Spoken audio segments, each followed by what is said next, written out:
Le moine et le bol plein.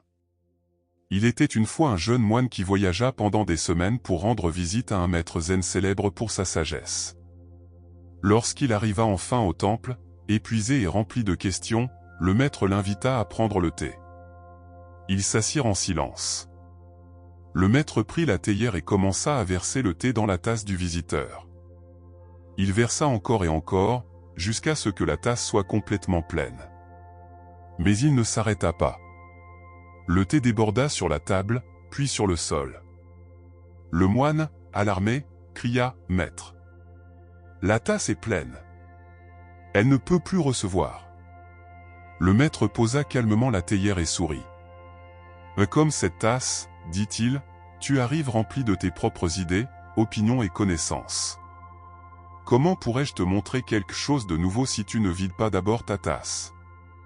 Cette ancienne histoire renferme une vérité que peu de gens comprennent, nous ne pouvons recevoir ce pourquoi nous n'avons pas créé d'espace. La montagne fière et la vallée humble. Dans les terres de l'Est, on raconte l'histoire d'une montagne et d'une vallée partageant le même paysage depuis des temps immémoriaux. La montagne était haute, majestueuse, visible de partout.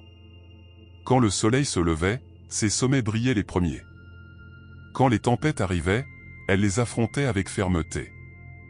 Elle se sentait puissante, autosuffisante, invincible. La vallée, en revanche, restait en bas, cachée, humble. Personne ne la mentionnait dans les histoires. Personne n'écrivait de poèmes sur sa beauté. Elle existait simplement, silencieuse, en attente. Avec le temps, les saisons passèrent. La pluie tombait. Les rivières coulaient. Et quelque chose d'extraordinaire commença à se produire. Tandis que la montagne demeurait solitaire et stérile à sa hauteur, la vallée se remplissait d'eau cristalline. Là où l'eau arrivait, la vie fleurissait. Les arbres poussaient. Les fleurs s'ouvraient. Les animaux venaient boire. La vallée devint le cœur battant de toute la région. La montagne observait avec étonnement, « Pourquoi toute l'abondance va-t-elle vers toi ? Je suis plus haute, plus forte, plus visible. » La vallée répondit doucement, « Sœur montagne, ce n'est pas que l'abondance vienne vers moi. C'est que je suis disposé à la recevoir. Mon humilité n'est pas faiblesse, c'est ouverture. Je m'incline, et c'est pourquoi l'eau me trouve.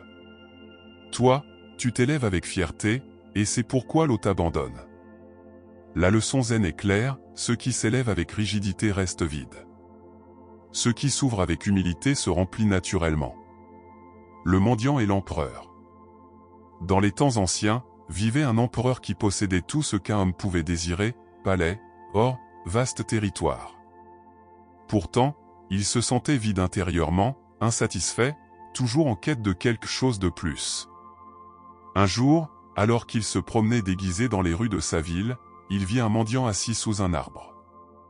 Le mendiant n'avait rien, ni maison, ni or, ni possession. Mais sur son visage se lisait quelque chose que l'empereur n'avait pas vu depuis des années, une paix véritable.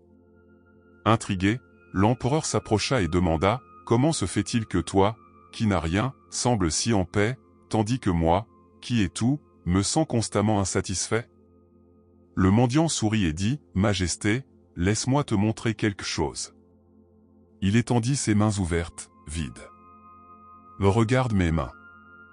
Elles ne tiennent rien, mais elles peuvent tout recevoir. Le soleil qui me chauffe. La brise qui me rafraîchit. La nourriture que quelqu'un partage.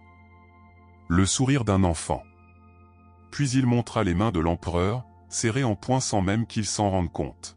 « Maintenant, regarde les tiennes. Elles sont fermées, s'accrochant à ce que tu as déjà, craignant de le perdre. Des mains fermées ne peuvent rien recevoir de nouveau. Peu importe combien un homme possède, si ses mains sont fermées, il vit dans la pauvreté. » L'empereur regarda ses propres mains, tendues, serrées. À ce moment-là, il comprit, il avait passé sa vie à accumuler, mais n'avait jamais appris à recevoir. L'étudiante impatiente. Une jeune étudiante arriva au monastère zen à la recherche de l'illumination. Elle était brillante, capable, déterminée. Elle avait lu tous les textes sacrés, pratiqué la méditation pendant des années, étudié avec plusieurs maîtres. Quand elle rencontra la maîtresse du monastère, elle dit avec urgence, « Je suis prête. J'ai fait tout ce qu'il fallait. Quand recevrai-je l'illumination ?» La maîtresse l'invita à marcher dans le jardin. En chemin, elles passèrent près d'un cerisier en fleurs. « Et dis-moi, » demanda la maîtresse, « comment cet arbre fait-il pour fleurir chaque printemps ?» L'étudiante, confuse par cette question apparemment simple, répondit, « L'arbre ne fait rien. Il est simplement là. Les conditions sont réunies et les fleurs apparaissent. » Exactement, dit la maîtresse. L'arbre n'exige pas de fleurir. Il ne prouve pas qu'il mérite des fleurs. Il ne s'efforce pas de forcer les pétales à s'ouvrir. Il est simplement disponible quand le printemps arrive. Ses racines sont ouvertes à l'eau. Ses branches ouvertes à la lumière. Il ne résiste pas, ne contrôle pas, ne force pas. Il permet simplement. L'étudiante fronça les sourcils. « Mais j'ai travaillé si dur. » « C'est justement le problème, » interrompit la maîtresse avec douceur. « Tu as rempli chaque moment d'effort, d'action, de recherche. Quand as-tu créé de l'espace simplement pour recevoir ? L'illumination ne se conquiert pas. Elle ne se gagne pas. Elle ne se prouve pas. Elle se permet, comme l'arbre permet au printemps. La vérité zen, l'effort à sa place, mais sans ouverture pour recevoir, l'effort n'est que tumulte. Le bambou et le chêne. Une ancienne histoire zen raconte un chêne puissant et un bambou mince qui poussaient côte à côte dans la forêt. Le chêne était fort, solide, imposant. Ses racines profondes, son tronc épais. Il se vantait de sa force, de ne jamais se plier devant quoi que ce soit. « Je n'ai besoin de l'aide de personne, » déclarait-il. « Je suis autosuffisant. Les tempêtes viennent et je reste ferme. » Le bambou, flexible et mince, se balançait avec le vent. Quand la pluie tombait, il la recevait. Quand le vent soufflait, il se pliait. « Je n'ai pas la rigidité de mon frère le chêne, » pensait le bambou, mais j'ai autre chose, la capacité de suivre le courant. Un jour, arriva la tempête la plus féroce que la forêt ait vue depuis des décennies. Vent hurleur, pluie torrentielle, éclairs fendant le ciel. Le chêne, fidèle à sa nature, resta rigide. « Je ne me plierai pas, » rugit-il contre le vent. « Je suis fort. Je n'ai pas besoin de céder. » Le bambou, au contraire, se pencha profondément, presque jusqu'au sol. Le vent passait sur lui sans résistance. La pluie le trempait sans le casser. Quand la tempête passa enfin, le bambou se redressa, intact, dégoulinant d'eau mais vivant, flexible, renouvelé. Le chêne, avec toute sa force et sa rigidité, gisait brisé en deux, détruit par son incapacité à céder. Un moine passant par là plus tard réfléchit, le chêne fut vaincu par sa force. Le bambou survécut grâce à sa douceur. Ce n'est pas la rigidité qui nous soutient dans la vie, mais la capacité de plier sans se casser, de recevoir sans résister. Le maître et les deux vases.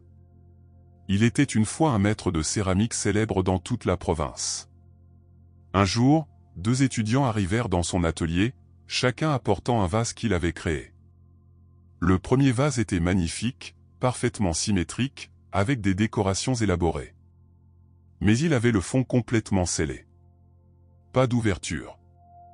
Le second vase était plus simple, moins décoré, mais avait une large ouverture en haut. Le maître remplit un seau d'eau et leur dit, « Montrez le but de vos créations. » Le premier étudiant tenait fièrement son vase. « Regardez comme il est beau. J'ai passé des semaines à perfectionner chaque détail. Personne ne peut créer quelque chose d'aussi parfait. » « C'est vrai, » acquiesça le maître. « Mais dis-moi, à quoi sert-il » L'étudiant hésita. « Eh bien, il est beau. Il est parfait. C'est suffisant. » Le maître essaya de verser de l'eau dedans, mais évidemment, sans ouverture, l'eau glissait simplement sur les côtés. Le vase restait vide, inutile malgré sa beauté. Puis le maître prit le second vase, simple et ouvert. Il versa l'eau et le vase la reçut entièrement, se remplissant jusqu'au bord. « Voyez la différence, dit le maître. Un vase peut être parfait en apparence, mais s'il est fermé, il ne remplit pas sa fonction. Le vase existe pour recevoir et contenir. Une vie peut sembler parfaite de l'extérieur, remplie de réussite et de force, mais si elle est fermée à recevoir, elle reste fondamentalement vide. » Le premier étudiant demanda, « Alors toute ma beauté, ma perfection, ne valent rien ?» « Je n'ai pas dit cela, » répondit le maître avec douceur. « La beauté a de la valeur. Mais demande-toi, as-tu créé ce vase pour servir ou pour impressionner? Pour fonctionner ou pour te protéger? Un vase scellé ne craint pas d'être rempli, mais il ne peut pas accomplir sa fonction. La sagesse zen enseigne, la perfection qui nous enferme vaut moins que la simplicité qui nous ouvre. L'histoire du moine silencieux. Dans un monastère isolé vivait un moine qui avait fait vœu de silence depuis des années. Il ne parlait pas, ne demandait rien, n'exprimait aucun besoin. Les autres moines l'admiraient pour sa discipline et son autonomie. Un jour, un maître zen itinérant arriva au monastère. Il observa le moine silencieux pendant plusieurs jours, notant comment il travaillait seul, mangeait seul, méditait seul, rejetant toute interaction ou aide. Un après-midi, le maître s'approcha du moine alors que celui-ci balayait le jardin. Sans dire un mot, le maître prit un autre balai et commença à balayer à ses côtés. Le moine silencieux se tendit immédiatement. Il essaya de signaler qu'il pouvait le faire seul, qu'il n'avait pas besoin d'aide. Le maître continua de balayer en silence. Après un moment, lorsque le jardin fut propre, le maître parla enfin, « Frère, j'ai remarqué que tu gardes le silence. C'est une pratique noble. Mais je me demande, gardes-tu le silence pour écouter plus profondément, ou pour ne pas avoir à recevoir ?» Le moine le regarda, confus. Le maître continua, « Il existe un silence qui naît de la paix intérieure, qui est ouvert au monde. Et il existe un silence qui naît de la peur, utilisé comme muraille. Le premier silence est comme un bol vide, réceptif. Le second est comme un vase scellé, fermé.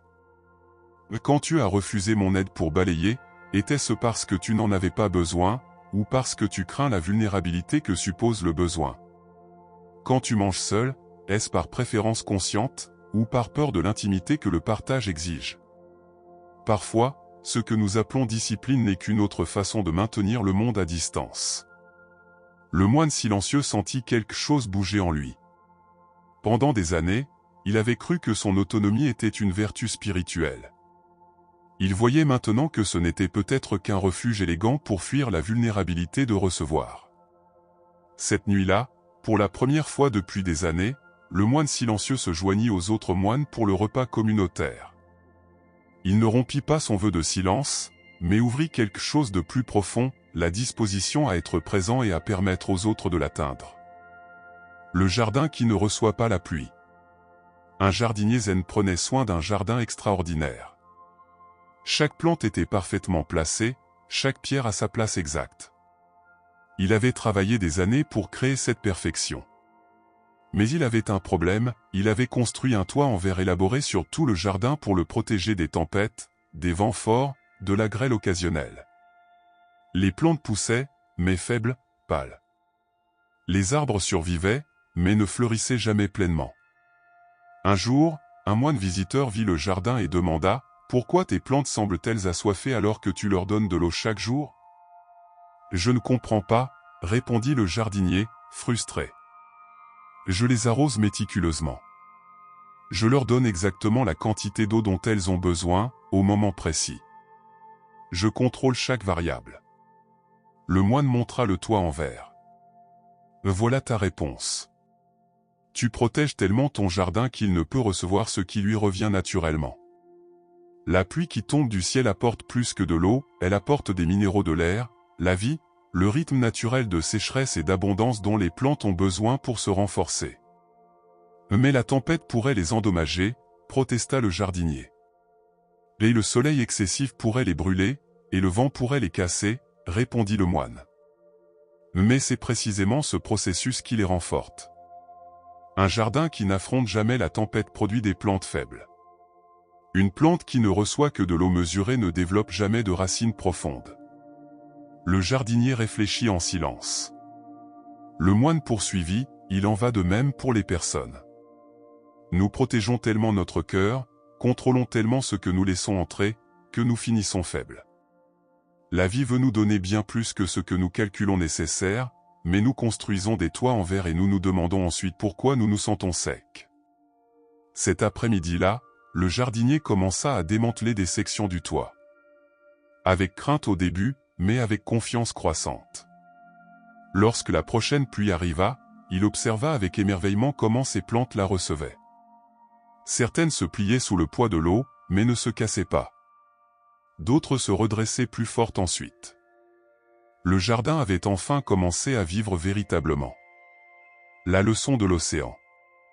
Un jeune moine demanda à son maître, « Comment puis-je développer la capacité de recevoir sans devenir dépendant ou passif ?» Au lieu de répondre par des mots, le maître l'emmena marcher le long de l'océan.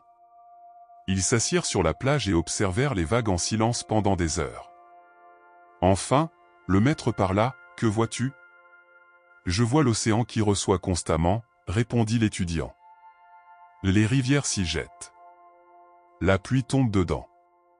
Il reçoit sans cesse. » « Les quoi d'autre » insista le maître. L'étudiant observa plus attentivement. « Mais je vois aussi que l'océan donne constamment. Les vagues retournent à la rive. L'évaporation forme des nuages. L'océan nourrit toute la vie qu'il contient. » Exactement, sourit le maître. L'océan ne se demande pas s'il mérite de recevoir les rivières. Il ne se sent pas redevable envers la pluie. Il ne craint pas que recevoir le rende dépendant. Il est simplement ouvert, immensément ouvert, et c'est pourquoi il peut recevoir tout sans jamais se remplir, et donner tout sans jamais se vider. Mais je ne suis pas aussi grand que l'océan, dit l'étudiant. Tu n'as pas besoin de l'être, répondit le maître. Tu as juste besoin d'être aussi ouvert qu'un bol de thé. La taille n'a pas d'importance. Ce qui compte, c'est la disposition. Un petit bol ouvert peut recevoir autant qu'il a besoin. Un grand récipient c'est les restes vides, peu importe l'abondance qui l'entoure. « Et comment puis-je m'ouvrir » demanda le jeune moine. « D'abord, dit le maître, remarque comment tu te fermes. Observe le moment exact où quelqu'un t'offre quelque chose et où tu dis automatiquement « je n'en ai pas besoin » ou « ce n'est pas nécessaire » ou « ne t'inquiète pas ». Cet instant, ce microseconde de contraction, est le lieu de ta pratique. Et ensuite, respire simplement. Reste une seconde de plus dans l'ouverture avant de te refermer. Tu n'as rien à forcer. Juste, ne te précipite pas pour te fermer. L'océan ne se précipite ni pour recevoir ni pour donner. Il coule simplement avec ce qui est. Le conte des deux mains. Un sage zen réunit ses étudiants et leur montra ses deux mains. Il ferma l'une en un poing serré. L'autre resta ouverte, détendue. « Quelle main est la plus forte » demanda-t-il. Les étudiants, tous jeunes et compétitifs, pointèrent immédiatement le poing fermé. « Celle-là, maître. » Un poing fermé peut frapper, défendre, tenir fermement. Le maître acquiesça. « Vous avez raison. Un poing est fort, par moment.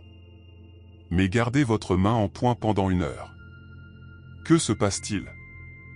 Un étudiant essaya. Au bout de quelques minutes, sa main commença à faire mal. Ses muscles se tendirent. Finalement, il dut l'ouvrir, épuisé. « Voyez, dit le maître, la force du poing est réelle mais limitée. C'est une force de tension qui ne peut durer. Elle s'épuise. » Puis il montra sa main ouverte. Cette main semble vulnérable, n'est-ce pas? Elle est exposée, ouverte. Mais elle peut rester ainsi indéfiniment sans se fatiguer. Et regardez, elle peut recevoir. Elle peut contenir de l'eau. Accepter un cadeau. Sentir une caresse. Il referma le poing. Cette main forte ne peut rien recevoir. Elle est prête à se battre, à se défendre, mais elle ne peut être nourrie. Puis il fit un geste intéressant, il ouvrit et ferma la main plusieurs fois, doucement, fluidement. La vraie force, dit-il, n'est pas de rester toujours ouvert ni toujours fermé. Elle est dans la capacité à circuler entre les deux états selon ce que le moment exige. Se fermer quand c'est vraiment nécessaire. S'ouvrir quand c'est sûr. Mais ne pas confondre habitude et nécessité. Beaucoup d'entre vous vivent avec le poing toujours fermé, non pas parce qu'il y a un danger constant, mais par habitude. Par peur. Par une ancienne blessure qui vous a convaincu qu'il est dangereux de s'ouvrir. Et vos vies, comme cette main fermée, sont tendues, fatiguées, incapables de recevoir la nourriture dont elles ont besoin. Le miroir du lac. Cette histoire zen parle d'un lac perché au sommet d'une montagne. Le lac était parfaitement calme, comme un miroir, reflétant le ciel avec une clarté absolue. Un jour, une feuille tomba de l'arbre voisin dans le lac. Certains s'attendraient à ce que le lac rejette la feuille, qu'il se plaigne que sa surface parfaite ait été perturbée. Mais le lac l'a reçue simplement. La feuille flottait à sa surface. Le reflet se déforma momentanément, puis se calma de nouveau, incluant maintenant la feuille dans son image. Puis une branche tomba. Puis la pluie arriva. Puis un oiseau se posa pour boire. Puis les feuilles d'automne couvrirent certaines parties du lac. Le lac recevait tout sans résistance. Il ne se plaignait pas que les feuilles gâchent sa clarté. Il ne refusait pas la pluie parce qu'elle était trop violente. Il ne demandait pas à l'oiseau de boire ailleurs. Et l'extraordinaire était ceci, malgré tout ce qu'il recevait, le lac restait lac. Son essence demeurait intacte. Un moine méditait au bord du lac lorsqu'il comprit cette profonde leçon, le lac me montre que recevoir ne change pas fondamentalement qui je suis. Je peux accueillir expérience, émotion, aide, amour, et rester moi-même. Je n'ai pas besoin de défendre mon essence en rejetant ce qui arrive. Je craignais que si je recevais trop d'amour, je devienne dépendant. Que si j'acceptais trop d'aide, je perde mon identité. Que si je laissais les autres m'atteindre émotionnellement, je me dissoudrais. Mais le lac m'enseigne autrement. Il reçoit tout et reste lac. Moi, je peux recevoir tout et rester moi. La réceptivité n'efface pas l'identité, elle l'enrichit. La pratique finale, l'espace entre les respirations. Un maître zen très âgé réunit ses étudiants pour son dernier enseignement avant de quitter le monastère. Je vous ai beaucoup enseigné sur la méditation, la discipline, la pratique, dit-il d'une voix douce. Mais mon dernier enseignement est le plus simple et le plus difficile. Les étudiants s'inclinèrent, attendant une sagesse complexe. Apprenez à recevoir, dit le maître. C'est tout. Les étudiants se regardèrent, confus. Ils s'attendaient à quelque chose de plus élaboré. Le maître sourit en voyant leur confusion. Laissez-moi vous montrer ce que cela signifie. Il inspira profondément, de manière visible et consciente. Observez. J'inspire et je reçois l'air. Je ne le mérite pas. Je ne l'ai pas gagné. Je n'ai pas à justifier pourquoi j'ai besoin de respirer. L'air est disponible et je suis ouvert. C'est tout. Puis j'expire et je donne. Je libère le dioxyde de carbone dont les plantes ont besoin. Je ne me demande pas non plus si je mérite de donner ou si cela crée une dette. Je donne simplement parce que c'est le flux naturel. Maintenant, remarquez l'espace entre les respirations. Ce moment de quiétude. Ni donner ni recevoir. Juste être. Cet espace est le lieu de la véritable paix. Toute votre pratique spirituelle se résume à ceci, apprendre le rythme naturel de recevoir et de donner, avec des moments de simple être au milieu. Ne pas rester bloqué d'un côté. Ne pas vivre seulement en expirant jusqu'à l'épuisement. Ne pas vivre seulement en inspirant jusqu'à l'explosion. Et surtout, ne jamais oublier les moments de quiétude au milieu. Un étudiant demanda, « Maître, mais comment pratiquer cela dans la vie quotidienne, pas seulement dans la respiration ?» Exactement de la même manière, répondit le vieux maître. Quand quelqu'un t'offre quelque chose, un compliment, de l'aide, de l'amour, c'est une inspiration. Reçois-le comme tu reçois l'air. Sans analyser si tu le mérites. Sans justifier pourquoi tu en as besoin. Juste, inspire. Et quand tu donnes aux autres ton temps, ton attention, ton aide, c'est une expiration. Donne-le comme tu expires, naturellement, sans tension, sans compter. Et entre les deux, cultive des moments où tu es simplement. Où tu ne testes rien, ne gagnes rien, ne fais rien. Juste être suffisant tel que tu es. Le maître ferma les yeux et respira tranquillement. Voilà, chuchota Théil, la pratique complète. Tout le reste n'est que commentaire. L'invitation silencieuse. Le zen ne crie pas. Il n'exige pas. Il ne pousse pas. Il montre simplement, comme la vallée qui ne poursuit pas la rivière, comme le bambou qui se plie au vent, comme l'océan qui reçoit sans demander. La vie offre constamment. Moments de beauté. Main tendue.